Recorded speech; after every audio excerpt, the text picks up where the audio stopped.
चलो देखो, चौथा सवाल है। चौथा सवाल कह रहा है दो क्रमागत संख्या है। क्रमागत समझते हो? जैसे 3 के बाद 4 होता है, 4 के बाद 5 होता है, उसी को बोलते हैं क्रमागत। तो क्रमागत कैसे आता है? एक जोड़ने से।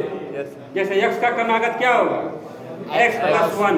तो माना पहली संख्या, माना पहली संख्या x है, तो दूसरी क्रमागत संख्या x + 1, ठीक है ना? क्रमागत दूसरी संख्या कितना हो जाएगा? x + 1, ठीक है भाई। अब वो कह रहा है जिनके वर्गों का योग 365 है, मतलब दोनों का वर्ग कर दिया जाए। तो वर्गों के प्रश्नानुसार x² + x + 1 का होल स्क्वायर कितना है भाई? 365। जिनके वर्गों का योग, यानी पहले का भी वर्ग और दूसरे का भी वर्ग। तो चलो x² a + b का whole square, a² + b² + 2ab = 365 है। देखो x मिलके 2x कटेगा थोड़ी, अभी प्लस 1 है, उधर भेज दो, माइनस हो जाएगा। तो 365 में से 1 घटाओ, 364। अब देखो इधर भी 2 है, इधर भी 2 है, 2 कॉमन कर लो, कितना हो जाएगा? x² x 364, 2 से कट जाएगा, कितना होगा? बुलाइएगा 182। कितना होगा? 182। नहीं समझे?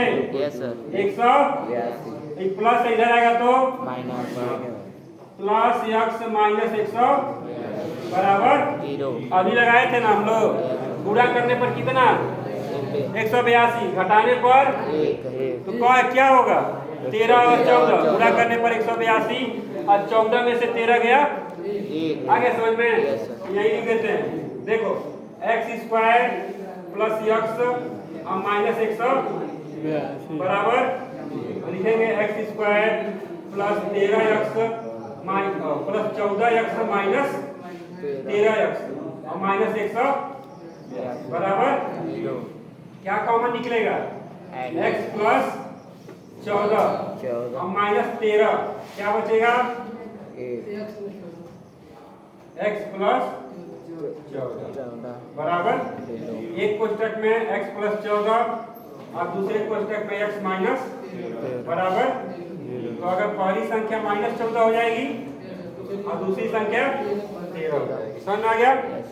दूसरी संख्या नहीं, गलत बोल दिया।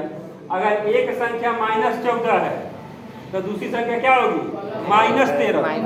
अरे +1 करो उसमें। अगर एक संख्या 13 होगी तो दूसरी संख्या 14। नहीं समझ में आया? आ गया? अगर एक संख्या -14 होगी तो दूसरी संख्या क्या होगी? -13। -14 में एक जोड़ेगा तो कितना होगा? -13। आ रहा है समझ में? अरे -14 में एक जोड़ेगा तो क्या होगा? -13। तो अगर एक संख्या -14 है तो दूसरा -13, अगर एक संख्या 13 है तो दूसरा 14। ठीक है।